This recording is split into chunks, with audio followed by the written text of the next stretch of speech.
From Rich Dad Poor Dad, I came out in 1997 and I said, your house is not an asset. And it drove people nuts. It just went crazy on me because that's a common belief. But when you can't make your house payments, you find out it's the biggest liability you got in many of the times. It's turned out to be very much more than you even thought. Right. When you look at what's happened to home prices. Right.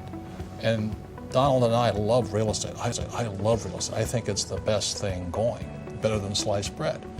But if you're not smart with it, it's like a loaded gun. You know, you can protect yourself or you can kill yourself with it. So real estate is, to me, the best vehicle, but you've got to be smart because we're using debt.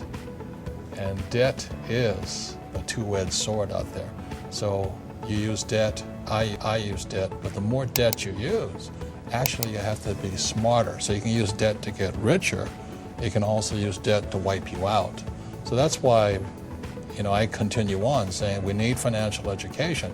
To just say to somebody, get out of debt, well, that's not accurate. You use debt, don't you?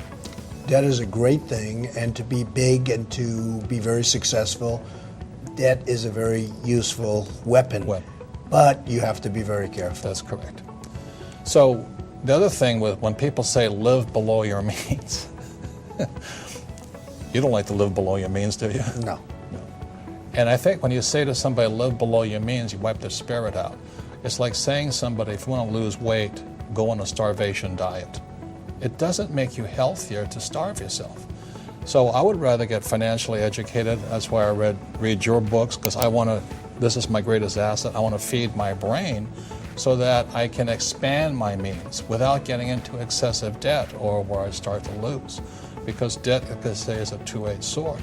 But telling somebody to live below your means is almost inhumane. I never felt good doing it.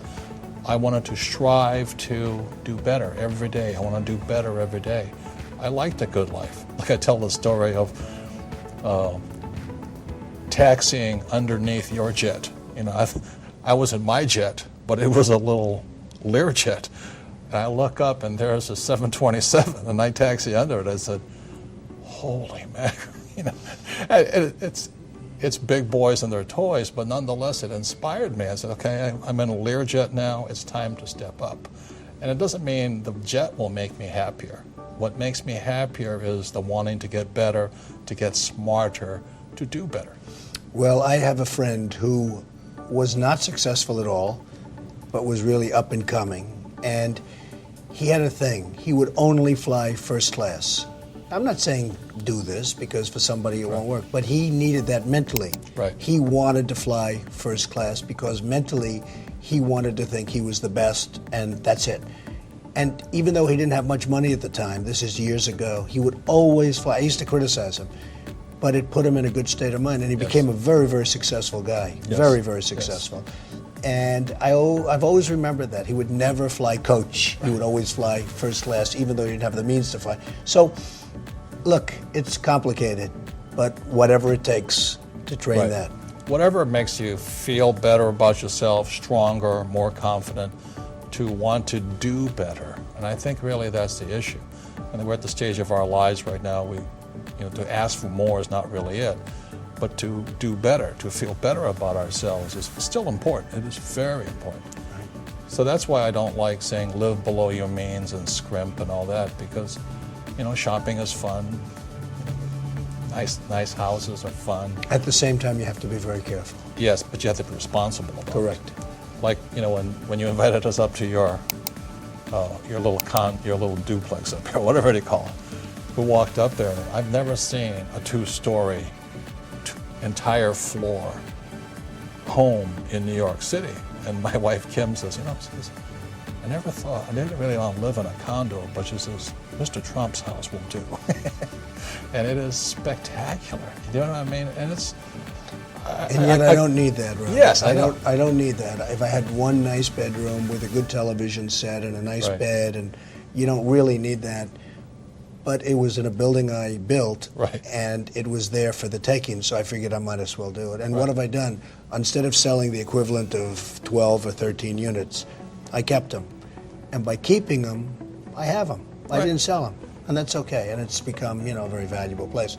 So I didn't need that. I don't need it now, but there's something nice about it. Right. And then that's my message is achieve it, and then you can take it or leave it. But if you don't achieve it, then it's always something away from you. So again, that's why I'd be redundant about this, living below your means. I don't think that makes your spirit happy. It kills your spirit. Also, if you don't have the financial education, when somebody says your house is an asset or these mutual funds are good or the stock will go up, and you don't know the difference between a good investment and a bad investment, because real estate can be a bad investment, stocks can be a bad investment. If you don't know good investment advice from bad investment advice, then you're going to get taken. This world is not kind, should we say. The hardest thing that I've witnessed over the last year is seeing people that were very hardworking and very conservative that invested in the stocks. And I'm not talking about high-flying stocks. I'm talking about very solid companies. And their net worth is 50% of what it was a year ago, and they haven't done anything wrong. Right. Now, they put their money in stocks, so I guess you could say that's wrong, but it's really not wrong. No. Because historically, that's been okay. Right. So they went into conservative stocks, and a year later, they're worth 50%, and all they've done is worked. And that's the hardest thing I've seen. It's a tragedy.